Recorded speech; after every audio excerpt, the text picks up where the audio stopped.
વિદ્યાર્થી મિત્રો, આજે આપણે આનુવંશિકતાનો રંગસૂત્રીય વાદ ચેપ્ટર નંબર 5 એની ચર્ચા કરીશું, જેમાં શરૂઆતમાં જોઈએ તો 1865માં આનુવંશિકતાનું કાર્ય મેન્ડેલે પ્રકાશિત કર્યું હતું, પરંતુ 1900ની સાલ સુધીમાં આ કાર્ય અજાણ રહ્યું. હવે એના કારણો ઘણીવાર આપણને પરીક્ષામાં પૂછાય છે, તો એ કારણો આપણે જોઈએ. તેમાંનું જે પહેલું જે કારણ છે એ કારણ જોઈએ તો એ દિવસોમાં સંચાર વ્યવહાર સરળ ન હતો. એટલે કે અત્યારે જે મોબાઈલ અને કોમ્પ્યુટર યુગ છે એવો કોઈ પણ સમય હતો નહીં, અને એના કારણે આ કાર્ય લાંબા સમય સુધી અજાણ રહ્યું હતું. એટલે આપણે ખાસ ધ્યાન રાખવાનું છે અહીંયા કે આપણને જે કહેવામાં આવે કે ભાઈ આ સંચાર વ્યવહાર કેવી રીતે સરળ ન હતો એ આપણે શીખવાનું છે. બીજું એક છે કે એ વખતે જે જનીનો અને કારકો માટે જે સંકલ્પના આપી છે તે લક્ષણોના નિયંત્રણની સ્થાયી તેમજ અલગ એકમોના સ્વરૂપે છે. એટલે આ અલગ એકમો તરીકે મેન્ડેલે એને ધારણા કરેલી છે.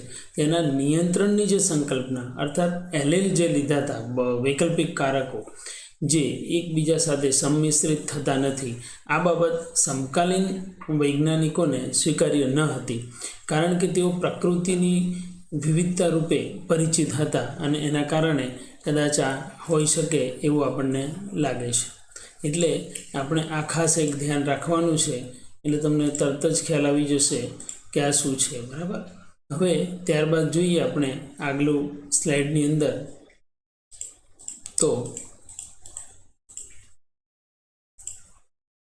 મેન્ડેલનો જૈવ ઘટના માટેના પૃથ્થકરણમાં લીધેલ જે ગણિત આધારિત અભિગમ જે છે એ અભિગમ સંપૂર્ણ નવો હતો, અને એના કારણે કારણ કે એ વખતે સૌપ્રથમ શરૂઆત આનાથી થઈ હતી, અને એના લીધે વૈજ્ઞાનિકનો મેન્ડેલ એ બતાવી ન શક્યા કે કારક કયા દ્રવ્યના બનેલા છે. કારક એટલે કે જનીનો કયા દ્રવ્યના બનેલા છે એ કહી શક્યા નહોતા, અને એના કારણે કદાચ આપણને એવું લાગતું હોય એવું જણાય છે. એટલે ખાસ એ ધ્યાન રાખવાનું છે આપણે. ત્યારબાદ જોઈએ આગળ તો મેન્ડેલનો જે કારકો સાથેનો જે સિદ્ધાંત છે આનુવંશિકતામાં, એમાં 1900ની સાલમાં વૈજ્ઞાનિકો 3 છે, ધ વ્રીઝ, કોરેન્સ અને શેરમાર્ક, જે મેન્ડેલના કાર્યનું પુનઃ સંશોધન એમણે કરેલું, અને એ પુનઃ સંશોધનની અંદર 1902 સુધીમાં અર્ધીકરણ દરમિયાન રંગસૂત્રોની હલનચલનની ગતિનું જ્ઞાન પ્રાપ્ત થઈ ચૂક્યું હતું. બરાબર યાદ રાખો કે 1900 સુધી આ કાર્ય અજાણ રહ્યું. 3 વૈજ્ઞાનિકો આપણને પૂછાય પરીક્ષામાં કે ધ વ્રીઝ, કોરેન્સ અને શેરમાર્ક, એમણે મેન્ડેલના કાર્યનું પુનઃ સંશોધન કર્યું. 1902 સુધી અર્ધીકરણ દરમિયાન રંગસૂત્રોની હલનચલનની ગતિનું જ્ઞાન પ્રાપ્ત થઈ ચૂક્યું હતું, અને એ વખતે આપણને વોલ્ટર સટન અને થિયોડોર બોવરી એમણે જોયું કે રંગસૂત્રોનો જે વ્યવહાર છે એ વ્યવહાર પણ જનીનો જેવો જ છે, અને એટલે આપણને આગળની માહિતી અહીંયા પ્રાપ્ત થઈ.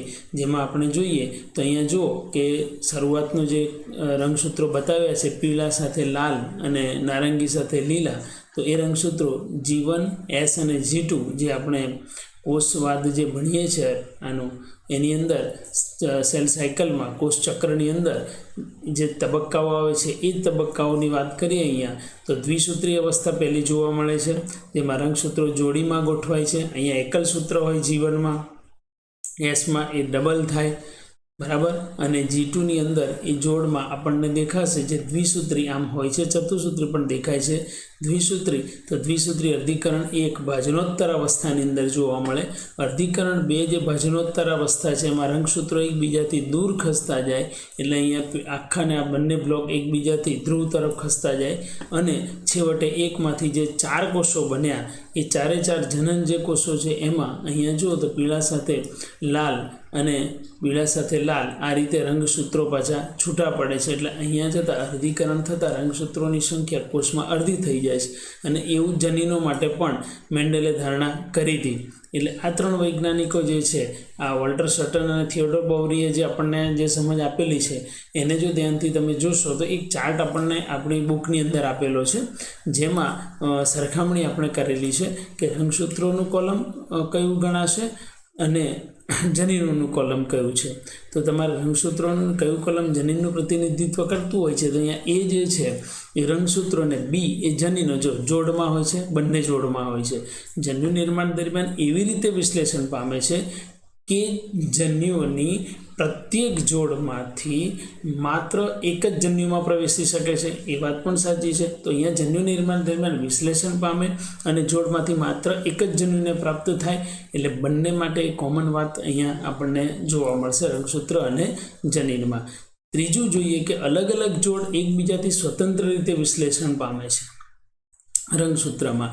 જ્યારે અહીંયા શું થશે, અલગ અલગ જોડની જગ્યાએ એક જોડ બીજી જોડથી સ્વતંત્ર રીતે વિશ્લેષણ પામે છે. વિશ્લેષણનો નિયમ આપણે અગાઉ જોયો હતો કે એક જોડ એ બીજી જોડથી સ્વતંત્ર રીતે વિશ્લેષણ પામે છે. એટલે આ મુદ્દાને ખાસ આપણે ધ્યાનમાં લેવાનું છે. અહીંયા અલગ અલગ શબ્દ લખ્યો છે, અહીંયા એક જોડ એ બીજી જોડથી સ્વતંત્ર રીતે વિશ્લેષણ પામે છે. એટલે ત્રીજો જે મુદ્દો છે એ જોઈતા આપણને એવું લાગે કે જનીનો જોડમાં છે, રંગસૂત્રો પણ જોડમાં છે, પણ વિશ્લેષણનો નિયમ અહીંયા બંનેને લાગુ પડશે. એ પણ આપણે ખાસ ધ્યાન રાખવાનું છે. આગળનું જોઈએ તો એક લાંબુ અહીંયા આખો જે ચાર્ટ આપેલો છે આપણને 2 કોલમ કે જેમાં શક્યતા 1 અને બીજી છે શક્યતા 2. તો એ બંને શક્યતાઓની અંદર જોઈએ કે એક લાંબુ નારંગી અને ટૂંકું લીલું રંગસૂત્ર તથા લાંબુ પીળું અને ટૂંકું લાલ એનો જે રંગસૂત્રો આપણને આપેલા છે એ રંગસૂત્રો એક જ ધ્રુવ પર છે. અહીંયા શક્યતા 2ની અંદર જો જમણી બાજુ કે એક લાંબુ નારંગી અને ટૂંકું લાલ રંગસૂત્ર તથા લાંબુ પીળું અને ટૂંકું લીલું રંગસૂત્ર એક જ ધ્રુવ પર છે.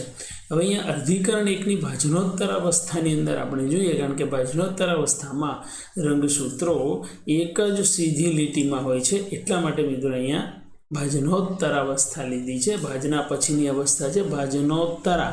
ભાજનામાં રંગસૂત્રો હરોળમાં ગોઠવાય, ભાજનોત્તરામાં એકબીજાથી દૂર ખસવાની શરૂઆત કરે. અને અર્ધીકરણ 2ની જે ભાજનોત્તર અવસ્થા છે એમાં જોડીઓ આખી નાખી છૂટી પડેલી આપણને જોવા મળશે. એટલે અહીંયા જોઈએ તો નારંગી સાથે લીલું છે, પીળા સાથે લાલ છે. જ્યારે જમણી બાજુ જોશો તમે તો નારંગી સાથે લાલ પણ છે અને પીળા સાથે લીલું પણ આપણને જોવા મળે છે. તો એના જે જનનકોષો બનશે એની અંદર અહીંયા વિશ્લેષણના નિયમને અનુસરે છે એવું સટન બોવરી અહીંયા સમજાવે છે આપણને. થિયોડોર બોવરી અને સટને જે આપણને સમજણ આપેલી છે આખી કે ભાઈ આ રંગસૂત્રો વાદ છે એ કેવી રીતે વર્ક કરે છે. એટલે આ ચાર્ટને આપણે બરાબર તૈયાર કરવાનો છે, ધ્યાનથી સમજવાનો છે.